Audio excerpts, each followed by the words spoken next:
இனிய வணக்கம். Welcome to mom and sons flavour. நம்ம வீட்டில் இன்றைக்கி மிக்சட் வெஜிடபிள் சிக்கன் சூப்புங்க. நான் இருக்கிற வெஜிடபிள்ஸ்லாம் எடுத்துக்கிட்டேன்.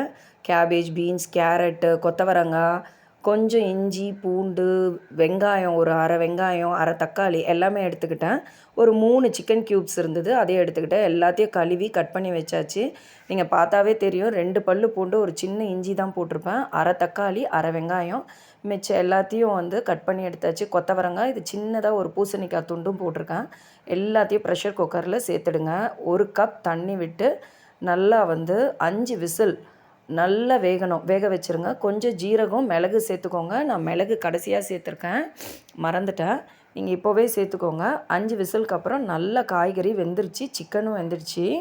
இப்போ சிக்கனை மட்டும் தனியாக எடுத்துக்கோங்க. எடுத்துட்டு அதை நல்லா மசிச்சு விட்டுருங்க. நான் முன்னாடியே பெப்பர் சேர்க்காதனால இப்போ சேர்த்தேன். இப்போ இந்த சிக்கனை நல்லா கையாலே கூட ஆறிடுச்சுன்னா பிச்சு விட்டுறலாம், இல்லை ஃபோக்கோ கத்தியை வச்சு மசிச்சு விடுங்க. உங்கள்கிட்ட பிளெண்டர் இருந்ததுன்னா இந்த காய்கறியை அப்படியே இந்த குக்கர்லேயே பிளெண்டர் வச்சு மசிச்சிடலாம். என்கிட்ட பிளெண்டர் இல்லை, அதனால் நான் மிக்ஸி ஜாரில் போட்டு நல்லா மைய அதை அரைச்சிட்டேன்.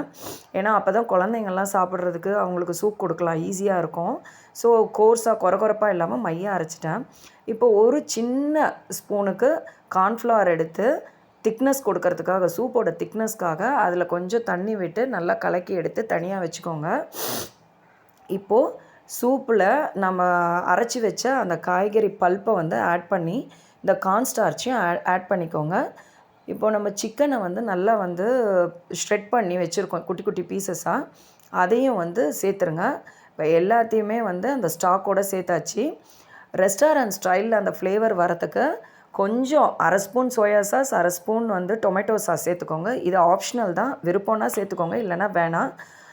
நல்ல ஒரு கைப்பிடி நிறைய சின்ன சின்னதாக கட் பண்ணி கொத்தமல்லி. இப்போ பார்த்திங்கன்னா நல்ல திக்னஸ் கொடுத்துருக்கோம் சூப்பு.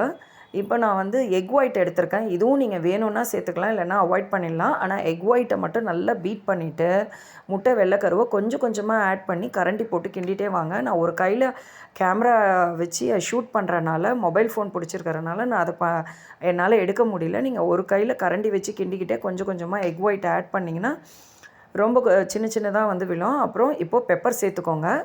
பெப்பர் சேர்த்துட்டு நல்லா கிண்டி விட்டு ஒரு கொதி வர மாதிரி விட்டுடுங்க. இப்போ முட்டை பார்த்தாவே தெரியும் உங்களுக்கு, குட்டி குட்டி பீசஸாக இருக்கும். இப்போது நம்ம சூப் ரெடி ஆகிடுச்சு. அதோட திக்னஸ் பார்த்தா உங்களுக்கு தெரியும். கார்ன்ஃப்ளவர் சேர்த்தனால அந்த திக்னஸும் ஒரு கிளேசி லுக்கும் இருக்கும், ஷைனிங்காக இருக்கும் சூப்பு.